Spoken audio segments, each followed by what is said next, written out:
I just found out why my wedding started late, and I love my husband more because of it.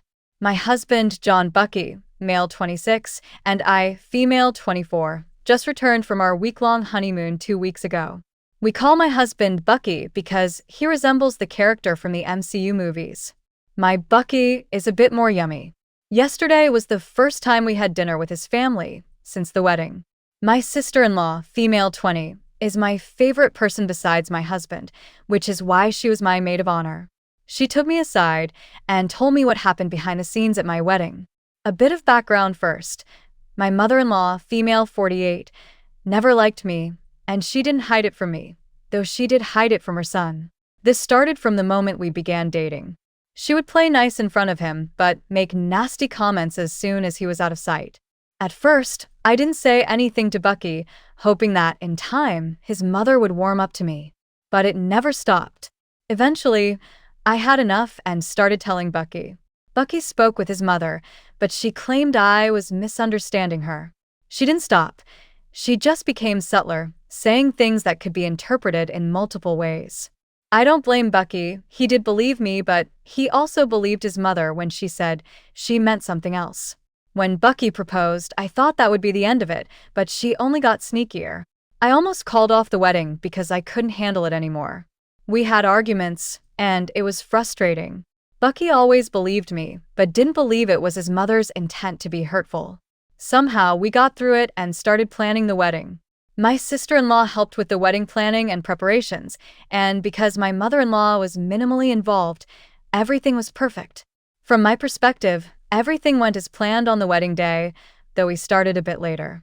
Bucky told me it couldn't be avoided because something important came up last minute. I assumed it was work-related, so I didn't ask. But now I've heard from my sister-in-law what actually happened. I was in the bridal suite, so I didn't see or hear any of this. My mother-in-law arrived at the venue wearing white. When Bucky found out, he asked my sister-in-law to bring her to his ready room, along with his other siblings and father. When my mother-in-law walked in and tried to hug him, Bucky stopped her.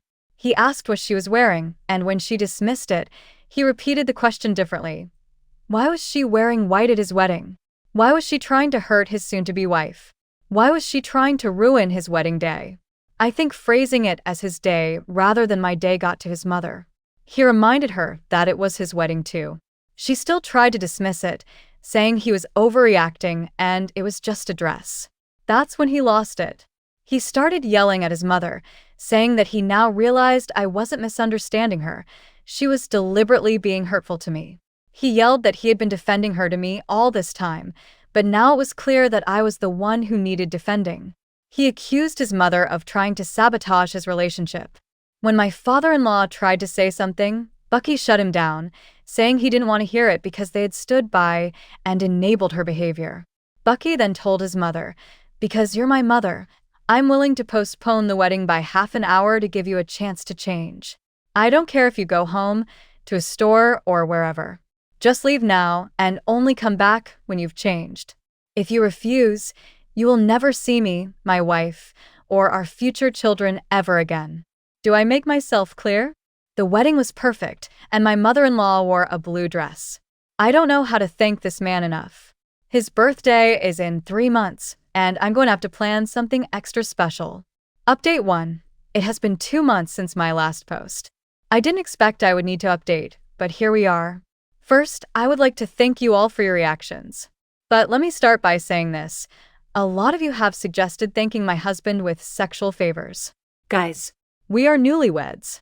What do you think newlyweds do? All your suggestions. We already do that, except the threesome suggestion. That is a definite no. Sex is not a reward. It's a part of the intimate connection we have. I've made plans for his birthday. We're going to Las Vegas that weekend, and I've already made reservations at Gordon Ramsay's Hell's Kitchen. He knows I've made plans for us that weekend, but he doesn't know what they are. Now for the update. We're going no contact with his mother and low contact with his father. Sharon, my sister-in-law, has moved out. She's currently staying with a friend, about a 20-minute walk from us. The reason for all of this? In the weeks after the wedding, Pamela was cordial. She wasn't overly nice, but she also wasn't mean or hurtful. Until 3 weeks ago. We were invited to a family get-together, and everyone was asked to bring something. My college roommate is from South America and taught me how to make a rum cake from her country. It's called Viado. I'm not sure if I'm spelling it correctly. It takes hours to make. Bucky spent that time with me in the kitchen, talking, pouring wine for me, and taste testing the rum. He was there to see how much time and effort went into making the cake. At the get-together, everything was going fine until Bucky mentioned that he was offered a job that would require us to move out of state. We haven't made a decision yet because we wanted to find out what that would mean for my work. Can I transfer? Can I work remotely? Do I need to look for another job? While the offer was on the table, we hadn't decided yet. When Pamela heard this, she lost it. She threw a tantrum, accusing me of taking away her only baby boy. She was yelling at me, and I was too stunned to react. Bucky tried to calm her down, but she wouldn't have it. In her tantrum, she walked over to the table, grabbed my cake, and threw it on the ground. I don't know what happened then. All I remember is falling to my knees, repeating to myself, "It's just a cake. It's just a cake." I was thinking about all the time and energy I put into making it. I called my old roommate for a refresher on the recipe. I had to find a specialty shop for that specific sugar-based rum.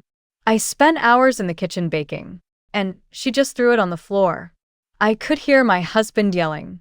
I couldn't make out what he was saying, but I've never heard him sound so angry. After a while, Bucky walked over, helped me up, and we left.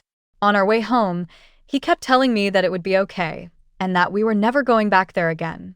At home, once we had both calmed down, we talked about it.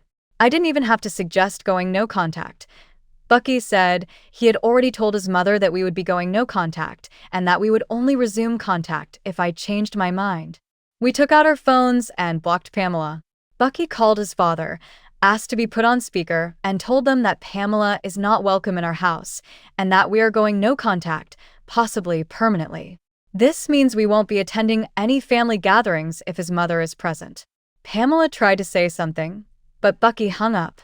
We haven't made a decision yet, but now we have one more reason to accept the job offer and move. Final update. This is not how we wanted it to end. The Pamela saga has come to an end. It's not the ending any of us wanted, but that's how life went. No, Bucky and I are not divorcing. We still love each other. Our marriage is still strong, and we have no reason to leave one another. Before I tell you how it ended, let's go back over what happened in the last few months. Going no contact is sometimes easier said than done, especially if the other person doesn't agree with it. Pamela wanted to see her son again, and in her mind, if she forced him, he would eventually see things her way. So while we went no contact, Pamela went full contact, pun intended. She got a new number and started texting Bucky. Since his phone is on silent during meetings, he only noticed afterward. There were already 20 texts. The text started with apologies, saying she was sorry for what she did, but that we were overreacting. She insisted we're family, and family can work things out. Then, as he didn't respond, her messages became angrier. He blocked that number, and she got a new one. After a week, he had enough and called his father to talk to Pamela. He put her on speaker, so I could listen but asked me to stay quiet. Bucky talked to his mother and told her that we were going no contact because of her behavior towards me, his wife, and that her current behavior wasn't helping her case. She asked for how long, and Bucky told her we would resume contact when I changed my mind. That's when Pamela really screwed herself over.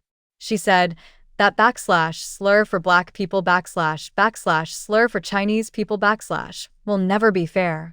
I'm mixed African American and Chinese. I audibly gasped when she said that. Pamela must have heard it because she asked if I was there.